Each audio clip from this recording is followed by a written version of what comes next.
Ya, saya tegaskan segala tuduhan merogol ke atas saya itu adalah fitnah. Semua yang berlaku adalah kehendak Anisah sendiri.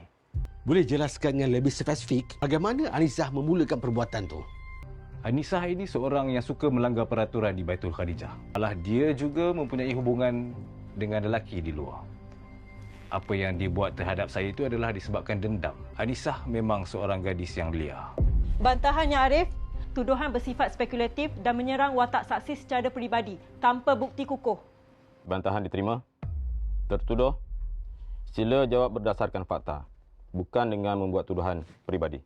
Adakah awak menafikan semua dakwaan rogol dan menegaskan semua tuduhan itu hanya kerana niat dendam Anisah?